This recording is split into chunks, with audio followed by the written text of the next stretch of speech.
First item on the agenda, we will have a judicial branch overview and budget presentation. Mr. Shorba, please proceed.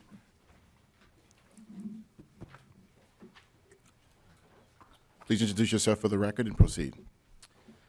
Good morning, Chair Frazier and members of the committee. My name is Jeff Shorba, and I am the State Court Administrator for the Minnesota Judicial Branch.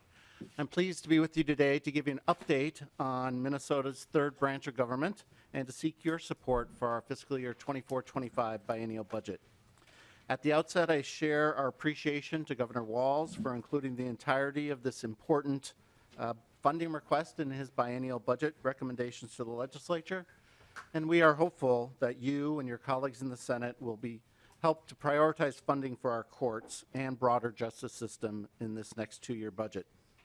Chief Justice Gilday wanted me to relay the message that she looks forward to working with you during this session. If you've not already heard from her, we are scheduling meetings with all of you to chat with you about what's going on in the judicial branch. The judicial branch's mission is to provide justice through a system that assures equal access for the fair and timely resolution of cases and controversies.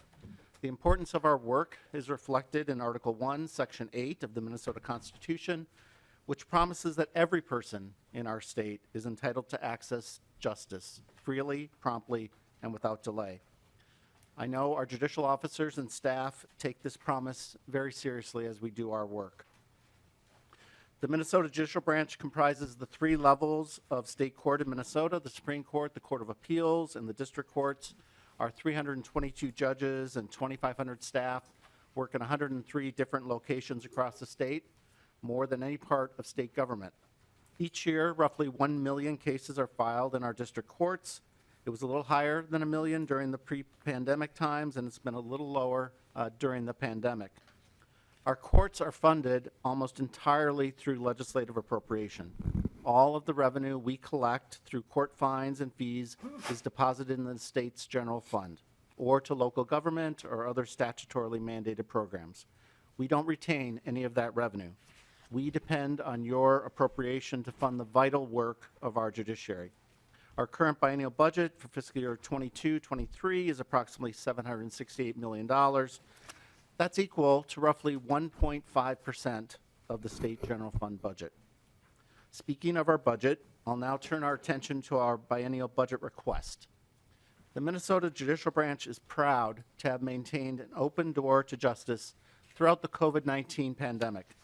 By leveraging remote court hearings and nation-leading safety protocols, the Judicial Branch has ensured Minnesotans have always had a place to turn to seek justice, protect their rights, and peacefully resolve their disputes. As Minnesotans emerge from this time of crisis, the Judicial Branch is using the lessons and experiences of the pandemic to modernize and improve how the judiciary serves the people of Minnesota. We now need the legislature's help to ensure that our courts can continue to deliver timely and effective access to justice, eliminate a lingering criminal case backlog stemming from the pandemic, and expand access to justice through remote hearings and other technological innovations. The single biggest challenge facing the Minnesota Judicial Branch is retaining and attracting a skilled workforce. To be clear, we recognize that the Judicial Branch is far from the only employer facing issues with employee recruitment and retention. However, the Judicial Branch compensation structure has fallen significantly behind other public sector employers in Minnesota, which is adding to our workforce challenges.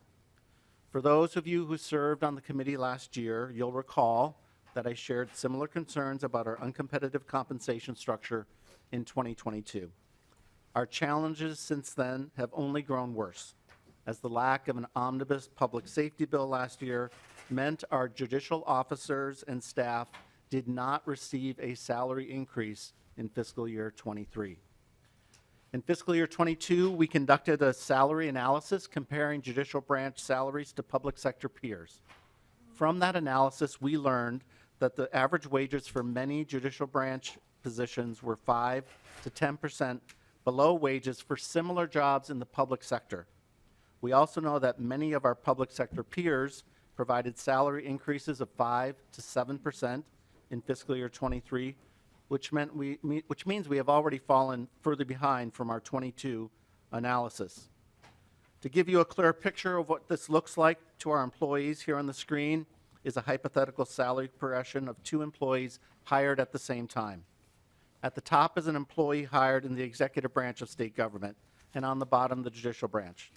While the 2 employees were hired at the same rate of pay, in just 4 years, the judicial branch employee is earning 12% less than the executive branch counterpart. That's a difference of about $5,500 per year in lower earnings.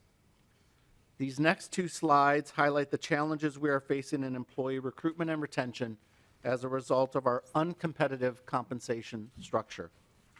Between 2018 and 2022, we have seen the share of employees leaving the judicial branch each year nearly double.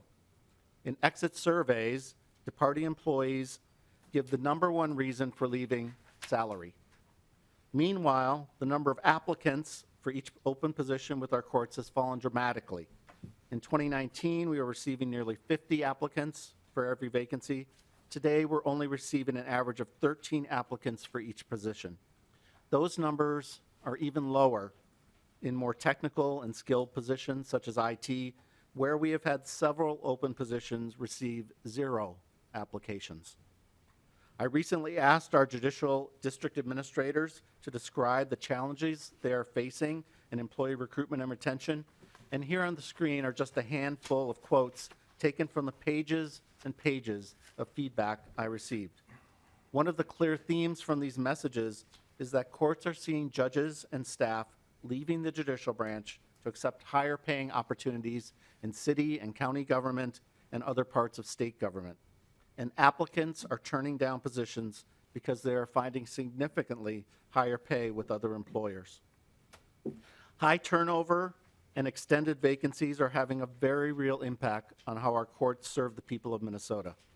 Our court administrators are being forced to postpone or delay scheduling of court hearings because of staffing shortages. Some are even considering closing some of their customer service windows.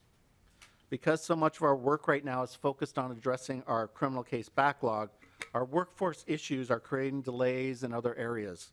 Courts are reporting significant delays in housing court, family law cases, and other important matters. One court clerk recently reported that she was 6 weeks behind in entering marriage dissolutions into the case record. That means couples are waiting a month and a half after their final hearing to have their divorce officially entered into the case record. It's not hard to imagine the frustration and confusion that delay adds to an already difficult process. To put it simply, the workforce crisis in our courts is threatening our ability to provide access to justice for the people of Minnesota and jeopardizing the people's trust and confidence in our judiciary. To address these workforce challenges, the judicial branch is seeking funding to increase judge compensation by 9% in fiscal year 24 and 6% in fiscal year 25, and to provide a 9% compensation pool for employees in fiscal year 24 and 6% in fiscal year 25.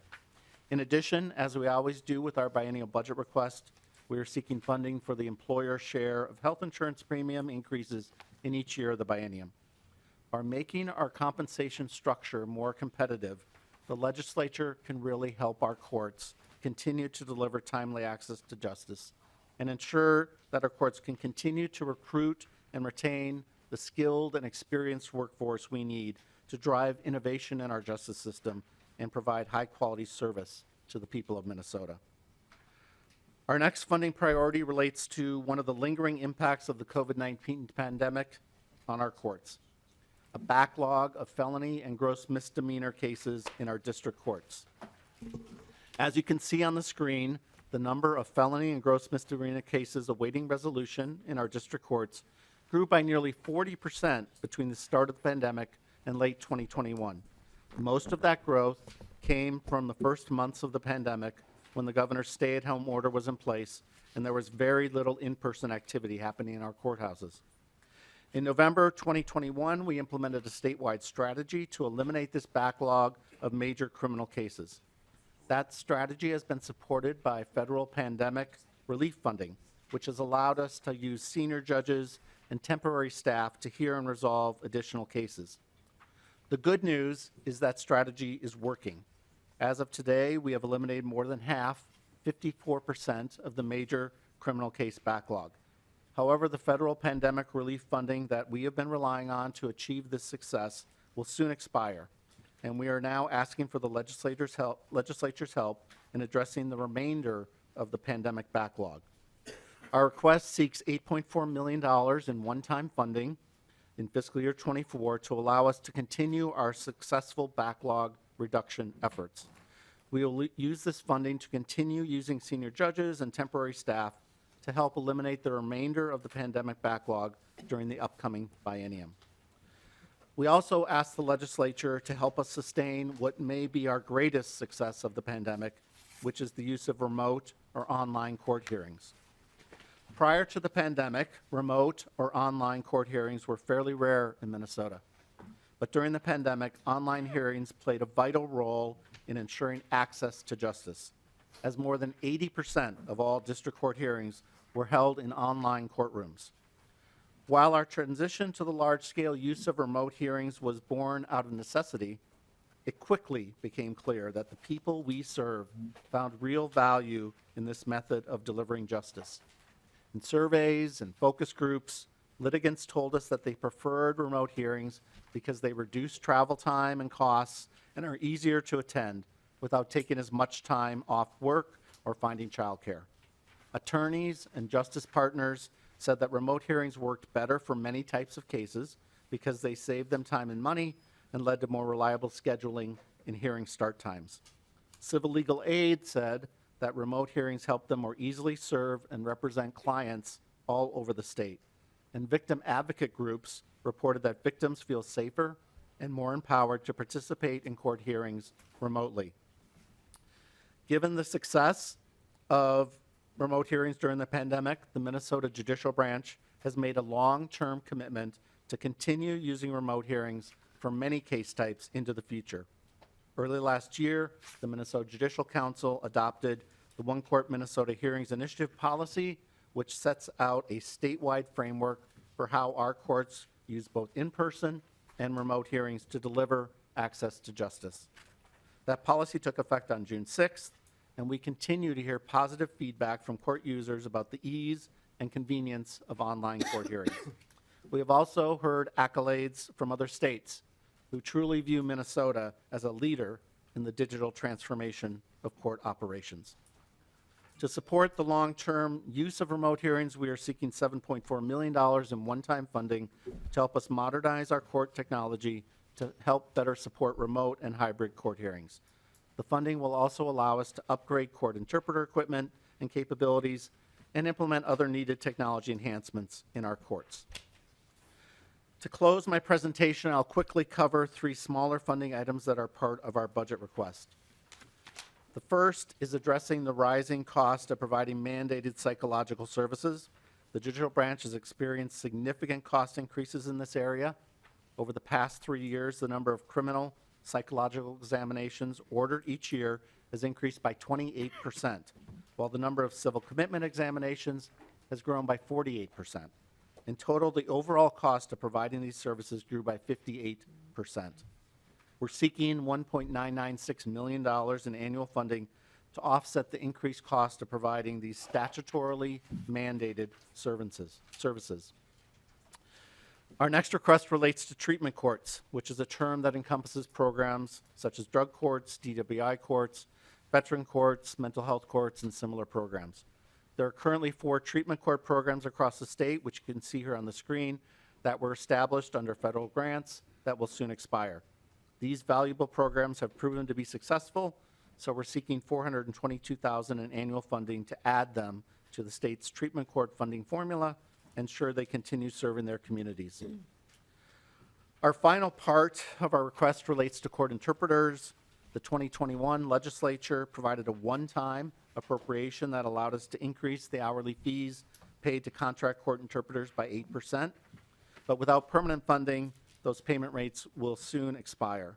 The Judicial Branch is seeking $200,000 in ongoing annual funding to permanently sustain that increase.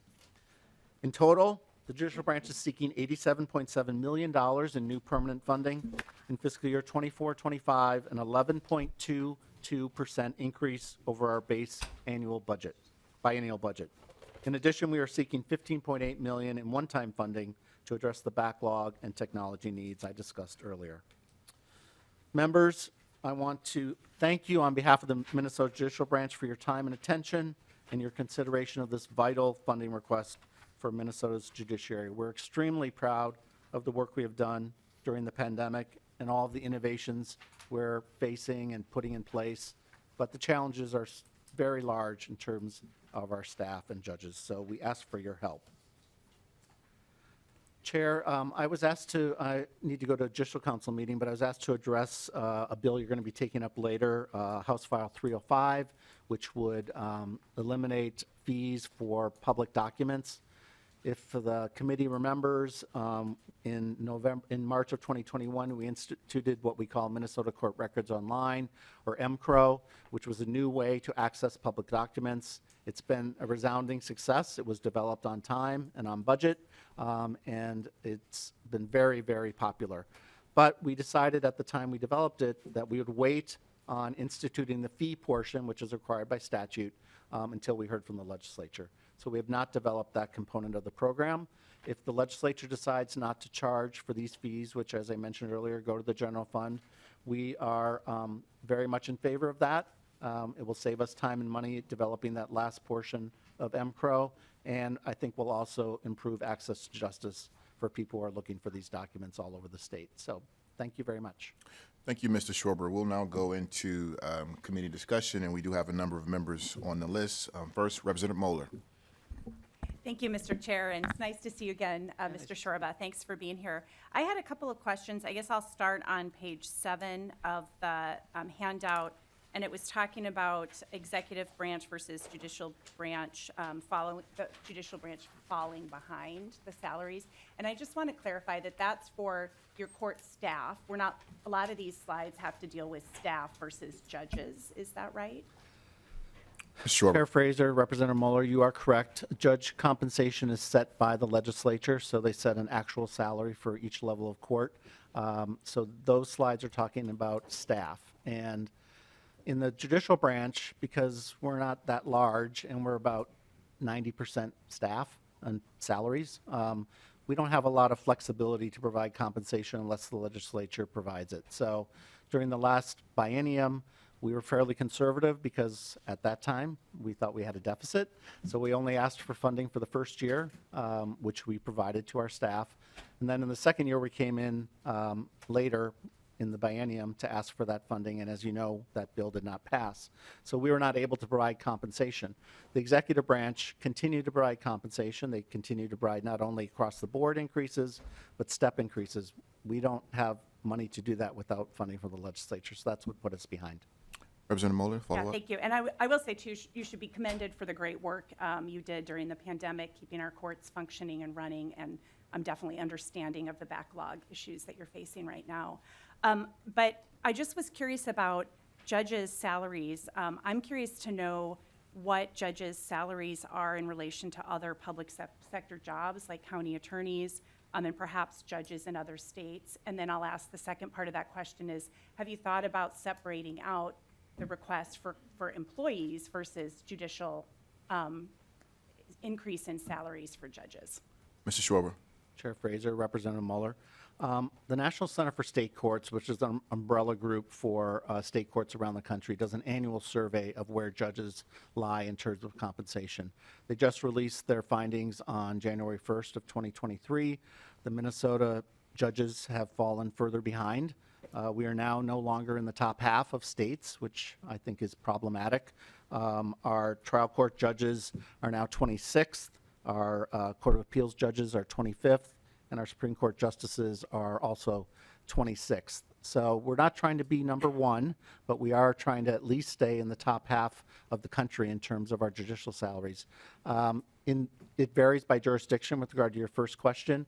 There are certainly counties where judges make less than even assistant county attorneys in terms of compensation, and that's only gotten worse as well as the counties have continued to increase salaries. So in larger counties like Hennepin and Dakota and others, there may be judges who are making less than, not the county attorney, but somebody under the county attorney, which creates other problems for recruitment of new people who want to be judges. So it's definitely a problematic situation for us. Thank you. Representative Moeller? Representative Finke? Thank you, Chair Frazier, and for your presentation. And my question was largely in the position or in the question that was asked by Representative Moeller, and that we have a graph here that's charting an employee making $20 an hour, but a quick Google search showed me that we're paying about $170,000 an hour for. Not an hour, $170,000 salary for judges. And I'm just curious, and I'm asking this like literally, I'm a new person here. I don't know the answer to this. Like, will raising judge salaries 9% help fill the problem that you're actually presenting in this document, which is a workforce shortage? I don't particularly have a reason to oppose judges making a little more money, but will that actually solve this problem, which is we don't have the workers in the judicial branch to do the work that's being asked? So I don't even mean that to be hostile. I'm asking literally, how does that help this problem? Mr. Shorba? Chair Frazier, Representative Finke, I think they are two separate issues. The compensation for our staff will help us based on our salary surveys of the market, and we're only comparing to public sector employers. A 9% and a 6% increase will allow us to get into what we call the competitive corridor for our staff. Judge compensation is sort of measured in different ways. We're looking at how we recruit judges. We have had judges leaving to go for higher paying jobs recently. And we're also finding that it's problematic in terms of the pool we're getting. The number of applicants for judgeships has gone down. And also, we tend to get, not that that's bad, but we tend to get more public sector lawyers applying for judge jobs rather than people who are coming maybe from a law firm or a civil practice. And we'd like to have a rounded sort of group of people who are serving as our judges. So it's a recruitment issue, and we're also seeing more of a retention issue with judges as well. So I know they make a lot more than our staff. That's why we're asking for a separate number for our staff. But we do think it's an issue that we need to tackle with regard to our judgeships as well. Representative Finke? Yeah. Thank you, Mr. Shorba. I'm a little partial to public sector, folks, but I do appreciate the diversity on the bench. Representative Scott? Thank you, Mr. Chair. Thanks for being here, Mr. Shorba. I had a couple of questions. The backlog issue, it's really hard to tell from the graph, like what is the number of backlog cases right now, if you have an idea what that might be rounded? Chair Frazier, Representative Scott. Mr. Shorba? We have about 6,000 cases right now. We were well above 9,000 cases when we started, so we've brought that down. We have 51 counties that have reached their backlog goal, and the goal was to get to the point we were before the pandemic. We always have cases pending, but that was our goal. So 51 counties have now reached that goal. Our initial goal was June of 2023. We're hoping we'll get more counties by then, but we don't think we'll get them all, which is why we're asking for some temporary funding. Representative Scott? Thank you, Chair. Mr. Shorba, so the remote hearings, it's been a huge success. And so what savings has the court experienced in terms of going remote? I'm assuming there would be some savings there. Chair Frazier, Representative Mr. Scott. Shorba, sorry. Go ahead.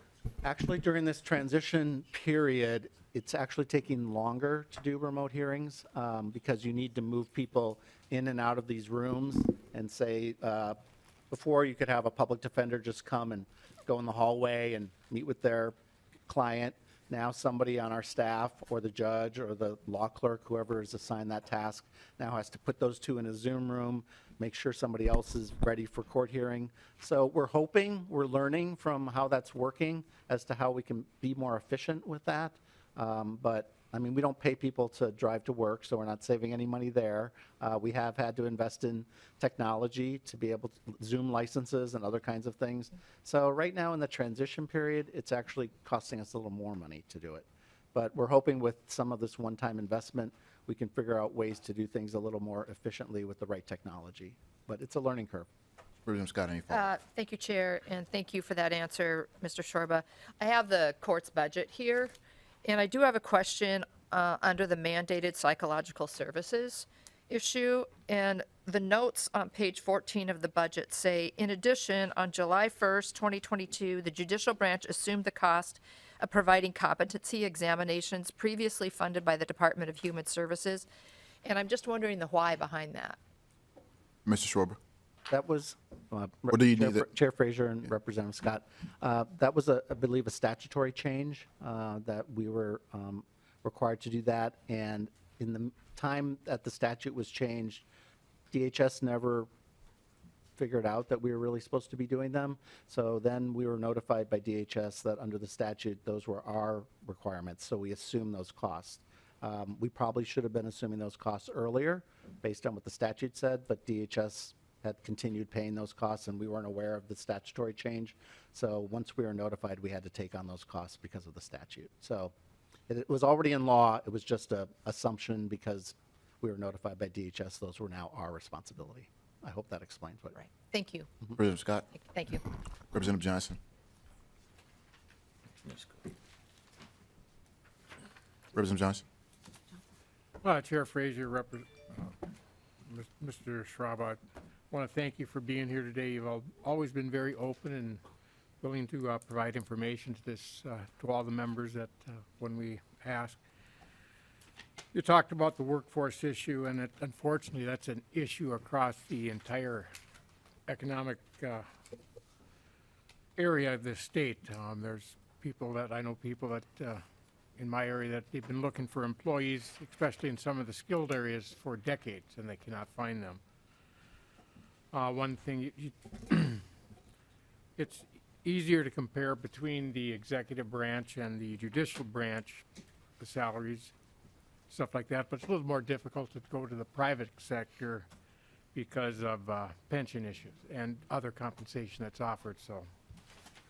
But I also want to thank you for I believe it was last biennium, when you came in here not knowing how things were going, and you just wanted to do the 1 year of the salary increases, and you were looking forthright and not knowing where things were going to go, and I want to appreciate that. It's unfortunate that things fell apart last year, so we couldn't take care of the second half of the request.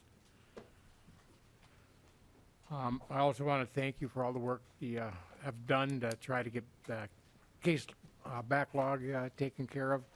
But I'm also wondering if you could provide the committee with county-by-county stats on the case law and either county by county, or if it'd be easier by district. But I would like to see the whole county by county, so we can also go in and compare where huge dramatic spikes in crime that might have also instigated some of that backlog.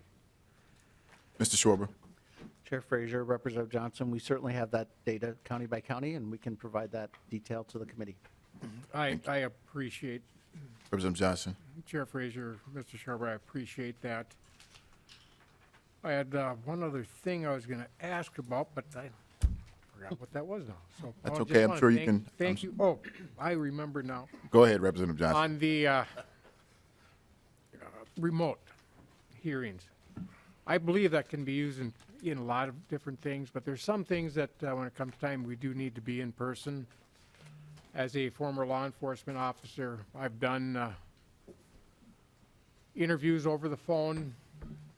I've even in the last few years when this committee has been in Zoom, it's not the same.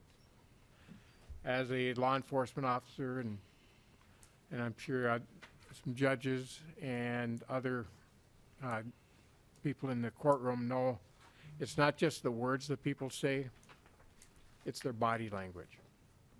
And by video and remote, you do not get that body language. The other thing is when some people are doing their confessions or pleading guilty or stuff, you don't know what's on the other side of that camera. Are they being forced to do it? That's why some of these things need to be in person. I think we need to take a real close look at what we're doing remote, and when we actually have the hearings, to make sure that things are being done properly. So, thank you. Mr. Shorba, if you can quickly, then we got a few more people we're gonna push on. Go Chair ahead. Frazier, Representative Johnson, I couldn't agree with you more. The council, this is a iterative process. The council is doing a very strong evaluation of how things are going. We've already made some changes, especially in the juvenile delinquency area, where exactly for your point, some of these things probably should be in person rather than remote. There is an exception process where a judge can create an exception to the framework if necessary. So we are continuing to evaluate it, and we'll be happy once the evaluation is complete to come back and tell you how it's been. So thank you. Thank you, Mr. Shorba. Members, I'm going to ask if we can be brief when we do ask a question. I know Mr. Shorba does have to get out of here. So Representative Friedrichs. Thank you, Mr. Chair. Thank you, Mr. Shorba, for the presentation.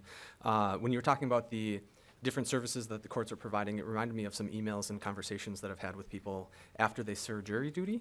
And so I'm curious in what the courts are doing to support people who have served jury duty, and if that jury duty was incredibly traumatic. Some of the stories that they shared were sleepless nights from like reliving the trauma that they heard about in the courtroom. And so my question, to be brief then, would be how are the courts supporting jurors after traumatic trials? Chair Frazier. Mr. Schwaber. Frederick.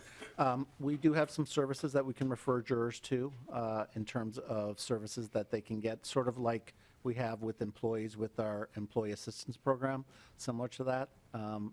And they can decide whether to take them up on them. Those are not provided, those are provided free of charge to them. So we do have some ways that, especially in these very traumatic situations where they're viewing evidence that's really difficult, or hearing testimony or children involved. So we do refer them to those services. Thank you. Thank you. Rep. Weens. Mr. Chair, Mr. Shorba, thank you for your presentation today. I'm really convinced that there's a lot of good work that you're doing here, especially with the veterans courts, and that's near and dear to my heart. But they're not all the same. There's a wide variety. Just maybe briefly, if you can explain if there's a different tiered group of counties that report, and then maybe a future office visit where I could discuss how we can move forward and maybe come to a more unified process with the Veterans Court process. Thank you. Mr. Schwaber. Chair Fraser, Representative Weens, Chief and I will be coming to see you, and happy to talk in more detail about veterans courts. We have a process that the Judicial Council approves courts that must follow a uniform framework for providing services to match what are the national best practices. Once you've gone through that process, you have to follow that. I will say that in certain counties, they've chosen not to go through that. So, for example, Washington County is one of them, where they've done their own thing. And I would much rather have them all be uniform, but I only have so much power. But anything we can do to encourage them to go through the process so we have more uniformity would be excellent. Thank you. Thank you. Representative Carroll. Thank you, Chair, and thank you for being here. So let me just follow up on a couple of questions that some of the other members have asked. And I was a longtime Hennepin County attorney, conducted thousands of hearings, and you mentioned the use of remote technology. I've taken part in some of those. I found them clunky, but that was a bit ago. I'm sure the technology's improved. But are there some types of hearings that you're anticipating would lend themselves better to use of remote technology versus in person? Chair Mr. Fraser, Schwaber. Representative Carroll, the general framework is that anything that involves providing evidentiary information should be in person. So if it's some kind of a status hearing or something that is not going to providing either probably testimony, but more importantly, any kind of physical evidence that is presented, those should be in person. I will say that the exception process I've mentioned, most of the exceptions have been by litigants who have wanted to go remote when it's presumptively in person versus the other. So we're learning. I can't agree with you more. When we all ran back to our basements and got our computers going, things were very clunky. I think we've gotten much better at how we're handling them, and we're only improving, but your observation is very true. All right, thank you. Thank you, Mr. Schwaber. Representative Niska. Thank you, Mr. Chair, and thank you, Mr. Shorba. I appreciate it. I just wanted to very briefly comment about the salary issues. You know, the folks we're talking about, judges and court staff, in the grand scheme of things, are not poorly compensated. But I think that it's very important for all of us to remember how important well-functioning judicial system is to everything that we care about. And I think quality does matter. The folks that we're talking about for judges, we're trying to recruit them in a competitive marketplace where almost every judge in the Minnesota state courts, I'm sure, could find a better paying job somewhere else, and they're doing it to serve the public and to serve our judicial system. And so not to prejudge necessarily the number that you're asking for, but I think it's important that we all really take seriously the importance to our legal system of making sure that we are having the highest quality judges and judicial staff. Judges do a lot of work themselves, I know. I've been a law clerk and I've been in front of judges. So they are part of the staff that's really doing important work, but the law clerks and the other judicial staff also, it's important that we have high quality people there. So just wanted to comment on that. Thank you. Thank you, Representative Niska. I'm going to close out here. Just one point and a couple quick questions. One point, our public servants are very important, and we should compensate them accordingly to make sure we have the best and the brightest. And then the other piece is I do want to make sure that we also focus on, I mean, it is an entire system. So our public defenders, our prosecutors, we'll be hearing from them also. We want to make sure that we're compensating them when we talk about the backlog specifically. They play a part in making sure we get that backlog down. One question, how many, you talked about our judges and staying competitive. Are we seeing an issue or a trend where we're losing judges right now based on the competitiveness of our salaries? Mr. Shorba? Chair Frazier, we have seen in the last year a couple judges leaving for higher paying jobs. Generally in the past, it's very rare to see a judge leave public service until their mandatory retirement, around 70.